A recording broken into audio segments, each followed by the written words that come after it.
রিজিকের মালিক কে? আপনাকে আল্লাহ পাক যতটুকু রিজিক দিয়েছেন তাকদীরে লেখা আছে না? তাকদীরে লেখা আছে না? তো তাকদীরে লেখা আছে যেটা, সেটা কি আপনি না খেয়ে মরবেন নাকি? এটা আপনার তাকদীরে থাকে যে আপনি 50 বছর বাঁচবেন, আর 50 বছরে আপনি 500 মণ চাল খাবেন, কথার কথা। ওই চালের এক দানা বাকি থাকতে আপনি মরবেন? মরবেন না। তার রিজিক কি আমার সাথে সম্পৃক্ত না আল্লাহর সাথে সম্পৃক্ত? এই বিশ্বাসটা করতে হবে তো। দাঁড়িয়ে রাখলে কি মেয়েরা পছন্দ করবে না নাকি? বলেছে যে বিয়ে করবো না দাঁড়িয়ে রাখলে? এমন কথা বলেছে? যদি কোনো মেয়ে এরকম কথা বলে, ওই মেয়েকে বিয়ে করার দরকার নেই আপনার। যদি কোনো মেয়ে আপনাকে বলে যে দাড়ি রাখলে ভালো লাগে না, শেভ করতে হবে, না হলে বিয়ে হবে না, বিয়ে করবো না, ওই মেয়েকে বিয়ে না করাই উচিত আপনার। ওর তো মানে আপনাকে বিয়ে করার যোগ্যতাই হয়নি তার। ওর তো যোগ্যতাই হয়নি আপনাকে বিয়ে করার। সে তো দাড়ি নিয়ে প্রশ্ন তুলছে। যে মেয়ে বলবে যে নবীর সুন্নত আছে এই জন্য আপনাকে পছন্দ করি, তখন বুঝবেন যে হ্যাঁ, এই মেয়ের মধ্যে ভালো কিছু আছে। যেই মেয়ে দেখবে যে আপনি নামাজি কিনা, যেই মেয়ে দেখবে আপনি নামাজি কিনা, দাঁড়িয়ে আছে কিনা, ইমানদার কিনা, দিনের জন্য কিছু করেন কিনা, হালাল খান কিনা, ওই মেয়ে ইনশাল্লাহ আপনার ঘরে শান্তি দিবে। আর যেই মেয়ে আপনাকে দেখবে আপনার কত বড় সম্পত্তি, কতটা বড় জমি, কত বড় চাকরি, সুদ খান কিনা ওর কোনো আসে যায় না, টাকা হইল, এগুলোকে ঘরে ঢুকালে অশান্তি আর অশান্তি। কি চাচ্ছেন, শান্তি না অশান্তি? নবী সাল্লাল্লাহু আলাইহি ওয়াসাল্লাম বলেছেন, দিনদারিতা দেখে মেয়েদেরকে বিয়ে করো। কি দেখে? একই বিষয় ছেলেদের জন্য মেয়েদের জন্য সেম। ছেলে দেখতে হবে দিনদার কিনা, মেয়ে দেখতে হবে দিনদার কিনা, পর্দা করে কিনা, দিনদারিতা আছে কিনা। দুনিয়ার এই ছোটখাটো বিষয় যদি দেখেন, তুচ্ছ বিষয়গুলো, একদিন না একদিন আপনি পস্তাবেন কিন্তু।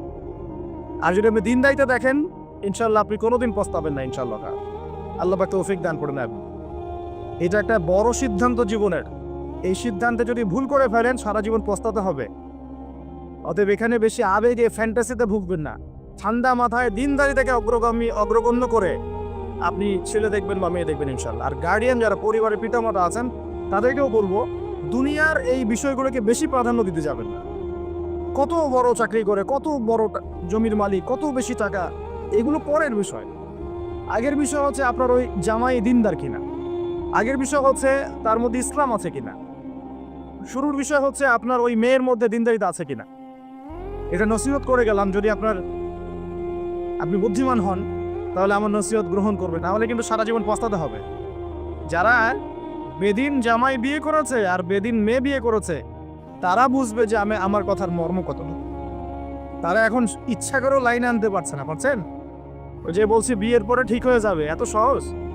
এটা কি সুইচ টিপ দিলে ঠিক হয়ে যাবে? মানুষের মনটা খুব জটিল একটা বিষয়।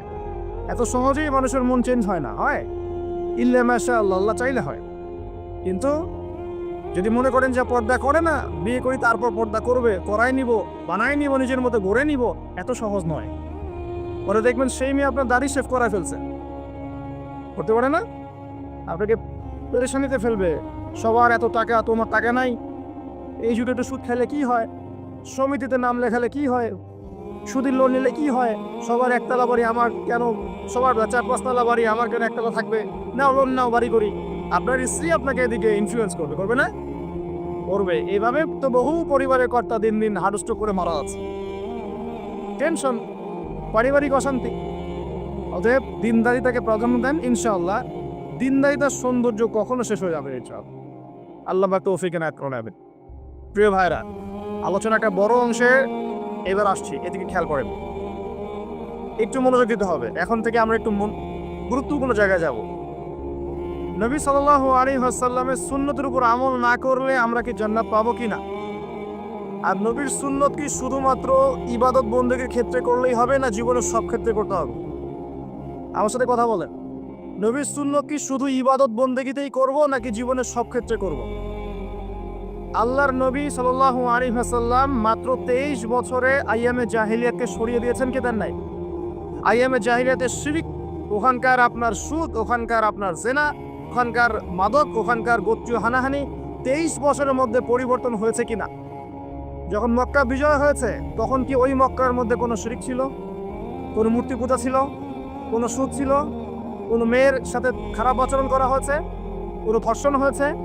কোনো ব্যভিচার, গোত্রীয় হানাহানি? না সবাই ভাই ভাই হয়ে গেছে? 23 বছরের মধ্যে আল্লাহর নবী কি এমন করলেন যাতে একটা অন্ধকারাচ্ছন্ন সমাজ আলোকিত হলো? কি এমন করলেন কে বলতে পারবেন? 23 বছরের মধ্যে আল্লাহর নবী কি এমন করলেন? তিনি কি কোনো জাদু করেছেন? তিনি কি মানুষকে বশ করেছেন? তিনি কি আল্লাহর ফেরেশতাদেরকে দিয়ে জোর করে মানুষকে দিনের দিকে নিয়ে আসছেন? তিনি কি মানুষের গলায় ছুরি ধরে ইসলাম কবুল করিয়েছেন? এই কোনো কাজে আমাদের নবী মুহাম্মদ সাল্লাল্লাহু আলাইহি ওয়াসাল্লাম করেন নাই, করেছেন? বরং তিনি মানুষের কলব, মানুষের হৃদয়টাকে পরিবর্তন করে দিয়েছেন। বলেন সুবহানাল্লাহ। মানুষের হৃদয়ের মধ্যে আগে কুফর ছিল, আল্লাহর নবী সেখানে ঈমান ঢুকিয়ে দিয়েছেন। মানুষের হৃদয়ের মধ্যে আগে শিরক ছিল, আল্লাহর নবী সেখানে তাওহীদ ঢুকিয়ে দিয়েছেন। মানুষের হৃদয়ের মধ্যে আগে হারাম ছিল, নবী সাল্লাল্লাহু আলাইহি ওয়াসাল্লাম হালাল ঢুকিয়ে দিয়েছেন। মানুষ আগে বস্তুবাদী ছিল, দুনিয়া কেন্দ্রিক ছিল, আল্লাহর নবী মানুষকে পরকালমুখী করেছেন। মানুষ আগে আল্লাহকে চিনতো না, আল্লাহর নবী মানুষকে আল্লাহকে চিনিয়েছেন। মানুষের কবর, হাসব, জান্নাত, জাহান্নাম নিয়ে এত চিন্তা ছিল না, আল্লাহর নবী তাদেরকে পরকালীন জীবন সম্পর্কে সচেতন করেছেন। করেন নাই? কিভাবে করেছেন? উত্তর, নবী সাল্লাল্লাহু আলাইহি ওয়াসাল্লাম দুইটা উৎস দিয়ে করেছেন। কয়টা উৎস ভাই? এক নম্বর আল্লাহর কিতাব মানে আল কোরআন, দুই নম্বর নবীর সুন্নত মানে কি? হাদিস। আমার সাথে কথা বলেন। এক নম্বর কি? আল্লাহর কিতাব মানে কি? আল কোরআন। দুই নম্বর নবীর সুন্নত মানে হাদিস।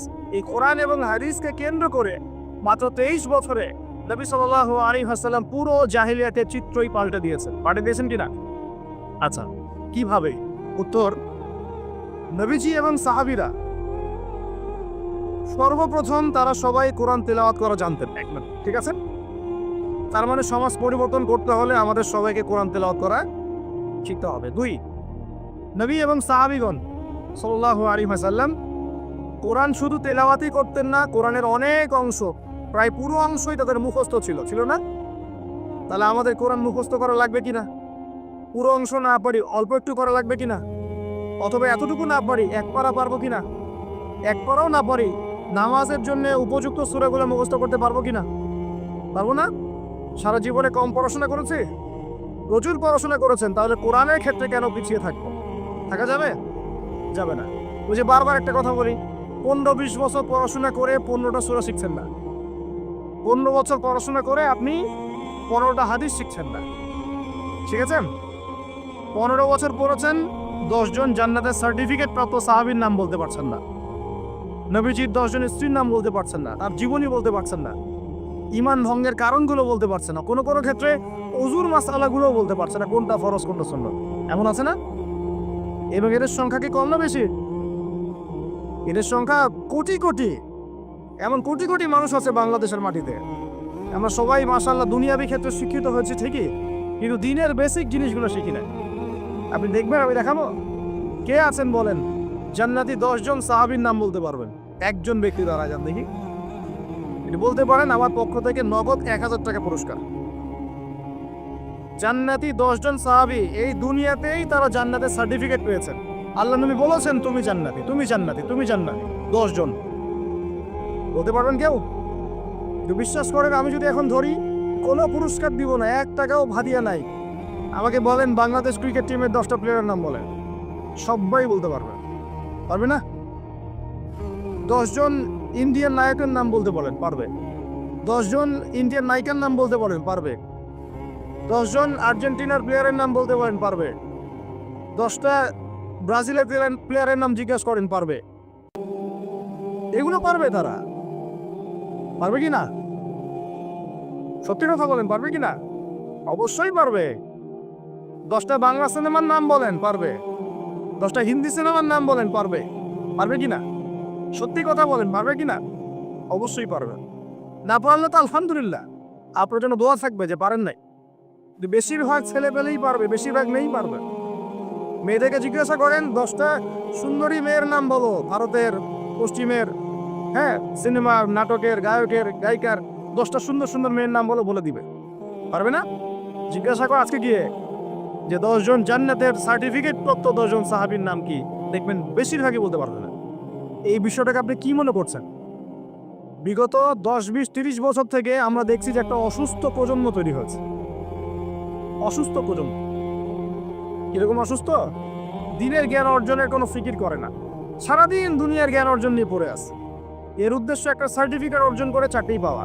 উদ্দেশ্য এটাও না যে এই জ্ঞান দিয়ে সে দেশ ও জাতির খেদমত করবে, এটা উদ্দেশ্য না। অসুস্থ প্রজন্ম জিজ্ঞাসা করবেন ইসলামের বেসিক জিনিসগুলো জানে না, বাইরের বড় বড় জ্ঞান তার জানা আছে, পুরো পর্যায় সারণী মুখস্থ, কেমিস্ট্রি 10 জন সাহাবীর নাম বলতে পারবে না, 10 জন নবীর নামও বলতে পারছে না। 10টা সূরা ধরলে প্যান খারাপ হয়ে যাবে। একটা সূরা ফাতিহা বিশুদ্ধ করে কোন আলেমের সামনে তেলাওয়াত করতে দেন, দেখবেন 10টা ভুল করে বসে আছে। অনেকে তো আলহামদুলিল্লাহ উচ্চারণ করতে পারে না। কেমন আছে? আলহামদুলিল্লাহ ভালো আছে, আলহামদুলিল্লাহ ভালো আছে, আলহামদুলিল্লাহ। আলহামদুলিল্লাহ মানে কি? আলহামদুলিল্লাহ মানে সমস্ত প্রশংসা কার জন্যে? আল্লাহর জন্য। আর আলহামদুলিল্লাহ মানে সমস্ত ধ্বংস আল্লাহর জন্য। নাউজুবিল্লাহ। অর্থ কি হয়েছে দেখছেন? আলহামদু মানে ছোট হায়া হাওয়াজ দিয়ে পড়লে অর্থ পরিবর্তন হয়ে যায়, উল্টা অর্থ হয়। আলহামদু বললে অর্থ পারফেক্ট হয়। কুল হুয়াল্লাহু আহাদ বললে একটা অর্থ হয়, আর কুল হুয়াল্লাহু আহাদ বললে আরেক অর্থ হয়। তারপরে কুল ইয়া আইয়ুহাল কাফিরুন লা আ'বুদু মা তা'বুদুন একটা অর্থ হয়। আর যখন বলে কুল ইয়া আইয়ুহাল কাফিরুন লা আ'বুদু মা তা'বুদুন আরেকটা অর্থ হয়। এগুলো আলেমরা বুঝবেন। তো কুরআনই তো করতে জানছে না। 15 বছর 20 বছর পড়াশোনা করে আমরা কি প্রজন্ম তৈরি করছি বলেন তো? আগামী 2-3 দিন পর তারা রাস্তাঘাটে কনসার্ট করবে, নাচবে, পিকনিক করবে, হইহুল্লা করবে এবং পশ্চিমাদের সাথে তালে তাল মিলিয়ে বলবে যে 31st night happy new year তারা বলবে। আর নবী সাল্লাল্লাহু আলাইহি ওয়াসাল্লাম কি বলছেন শোনেন। আল্লাহর নবী বলছেন তোমাদের জন্য আনন্দের উৎসব দুইটা। কয়টা? একটা ঈদুল ফিতর, রমজান মাসে সম সাধনার পরে, কিয়ামুল লাইলের পরে, তারাবির পরে, তাহাজ্জুদের পরে, কোরআন খতম দেওয়ার পরে, যাকাত ফিতর দেওয়ার পরে, ত্যাগের এই মাসের পর আমরা একটা আনন্দ করি, ঈদুল ফিতর করি কি না? সবাই আনন্দ ভাগাভাগি করে নেই আলহামদুলিল্লাহ। ওই দিন আল্লাহ পাক কি করেন? আল্লাহ পাক রমজানের রোজাদার যারা ছিলেন সবাইকে মাফ করে দেন আলহামদুলিল্লাহ। মুক্তি পাই আমরা, নাজাত পেয়ে যাই। উৎসব এটা আমাদের, আনন্দ খুশি আমাদের। আরেকটা হচ্ছে ঈদুল আজহা, যখন ওই যে ইসমাইল আলাইহিস সালামকে যে কুরবানি করেন, মহান স্মৃতি, সেই স্মৃতিকে স্মরণ করে আমরা ইব্রাহিমী চেতনায় আবার কি করি? ঈদুল আজহার এই পশু কুরবানির মধ্য দিয়ে নিজের পশুত্বকে কুরবানি দেই, আল্লাহর সামনে আমরা আত্মসমর্পণ করি কিনা? এই দুইটা হচ্ছে আমাদের উৎসব। এগুলো বাদ দিয়ে নবীজি বলছেন মান তাশাব্বাহা বিকওমিন ফাহুয়া মিনহুম।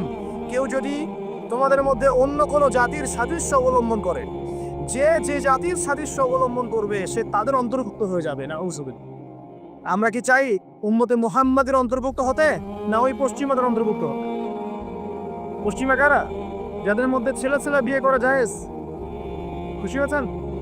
পশ্চিমা কারা? যাদের মধ্যে ছেলে বিয়ে জায়েজ, মেয়ে বিয়ে জায়েজ, পরকালের কোনো কনসেপ্ট নাই ওদের, লা ইলাহা ইল্লাল্লাহ কোনো কালিমা নাই, মুহাম্মদ রাসূলুল্লাহ তারা বিশ্বাস করে না।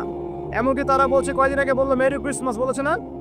যে ব্যক্তি বলেছে মেরি ক্রিসমাস 25শে ডিসেম্বরে, সে ওই দিন স্বীকার করে নিয়েছে যে 25শে ডিসেম্বর আল্লাহ পাক ঈসা আলাইহিস সালামকে জন্ম দিয়েছেন। নাউজুবিল্লাহ। কথা বলে বুঝতে পারছেন না? যখনই আপনি এটা পালন করেছেন তার মানে ওই দিন আপনি স্বীকার করেছেন যে ওই দিন আল্লাহ পাক ঈসা ইবনে মারইয়াম, আল্লাহর পুত্র, নাউজুবিল্লাহ, তাকে তিনি জন্ম দিয়েছেন। এটা স্বীকার করেছেন আপনারা, করছেন না? ওই সভ্যতার অন্তর্ভুক্ত আপনি হতে চান? ওদের সাথে হাসর করতে চান, নাকি নবী সাল্লাল্লাহু আলাইহি ওয়াসাল্লামের সাথে করতে চান? বলেন। এটা আপনাকে বেছে নিতেই হবে। আপনি মুসলমান হয়ে এটা করতে পারবেন না। ইসলাম এই নামকা ওয়াস্তে পালন করতে পারবেন না। পালন করলে পরিপূর্ণ পালন করতে হবে। উদখুলু ফিস-সিলমি কাফা। তোমরা পরিপূর্ণরূপে দিনে প্রবেশ করো। তোমরা পরিপূর্ণরূপে দিনে প্রবেশ করো। নামাজও পড়বো, সুদও খাবো, এদিকে যাকাত দিব, আবার এদিকে আমি ঘুষও নিব, এদিকে আমি হজমরাও করব, আবার এইসব পশ্চিমা সংস্কৃতি ধারণ করব, মাদক খাবো, সুদ খাবো, জেনা করব, ফ্রি মিক্সিং করবো। এইসব মানে হজবারও ইসলাম পালন করে এই যুগে চলবে না। পরিপূর্ণ ইসলাম পালন করতে হবে। আল্লাহ পাক তৌফিক দান। পরিপূর্ণ ইসলাম পালন করতে গেলে কি আমরা এই উৎসব পালন করতে পারবো? 1 নম্বর দেখালাম যেটা ওই জুলিয়াস সিজারের চালু করা এটা পদ্ধতি, নওরোজ যেটা ওই জামশিদের চালু করা পদ্ধতি। আর আমরা মুসলমান হয়ে কিভাবে আমরা অগ্নি পূজারীদের, পশ্চিমাদের এবং সরাদের সংস্কৃতি কেমন করে ফলো করতে পারবো? আমরা কি সম্ভব? আর নবী যখন বলে দিচ্ছেন মান তাশাব্বাহা বিকওমিন ফাহুয়া মিনহুম, যে জাতির সাদৃশ্য অবলম্বন করবে সে তাদের অন্তর্ভুক্ত হয়ে যাবে, তাদের সাথে হাসর হবে। আমি কি তাদের সাথে হাসর চাই, নাকি নবীর সাথে হাসর চাই? এবার আল্লাহ পাক কি বলছেন সেটাও শুনে নেন, তারপরে সামনে যাই। খুব গড় করে শুনে। আল্লাহ পাক সূরা মাঈদার 51 নম্বর আয়াতে বলছেন। কত নম্বর আয়াত বলেন? কোন সূরা? সূরা মাঈদার কত নম্বর আয়াত? আয়াতটা ভালো করে হজম করেন। আল্লাহ পাক বলছেন, ইয়া আইয়ুহাল্লাযীনা আমানু, হে মুমিনগণ। মুমিন কারা? আমরা মুমিন না? আমরা আল্লাহ বিশ্বাস করি না? ফেরেশতায় বিশ্বাস করি না? আসমানে কিতাবে বিশ্বাস করি না? নবী রাসূলে বিশ্বাস করি কিনা? আমরা পরকালে বিশ্বাস করি? আমরা কি ভাগ্যের ভালো মন্দ বিশ্বাস করি? আলহামদুলিল্লাহ আমরা মুমিন ইনশাআল্লাহ। বলেন আলহামদুলিল্লাহ। এই মুমিনদেরকে আল্লাহ পাক বলছেন, ইয়া আইয়ুহাল্লাযীনা আমানু, হে মুমিনগণ, লা তাত্তাখিযুল ইয়াহুদা ওয়ান নাসারা আউলিয়া, তোমরা ইয়াহুদ এবং নাসারাদেরকে বন্ধুরূপে গ্রহণ করো না। বা'দুহুম আউলিয়াউ বা'দ, তারা একে অপরের বন্ধু। ওয়া মান ইয়াতাওয়াল্লাহুম মিনকুম ফাইন্নাহু মিনহুম, তোমাদের মধ্যে কেউ যদি ওদের দিকে মুখ ফিরায়, সে আমাদের অন্তর্ভুক্ত না, তাদের অন্তর্ভুক্ত। ইন্নাল্লাহা লা ইয়াহদিল কওমাজ জালিমিন, আর আল্লাহ পাক এই জালেমদেরকে কখনো হেদায়েত করবেন না। মানে আমরা যদি ওদের অন্তর্ভুক্ত হয়ে যাই, আমরা জালেম হয়ে যাব, আর এই জালেমদেরকে আল্লাহ পাক হেদায়েত করবেন না। আল্লাহ পাক সূরা বাকারা আরো বলেছেন, ওয়ালান তারদা আনকাল ইয়াহুদ ওয়ালান নাসারা হাত্তা তাত্তাবিআ মিল্লাতাহুম, হে নবী, তোমার উপরে ইহুদের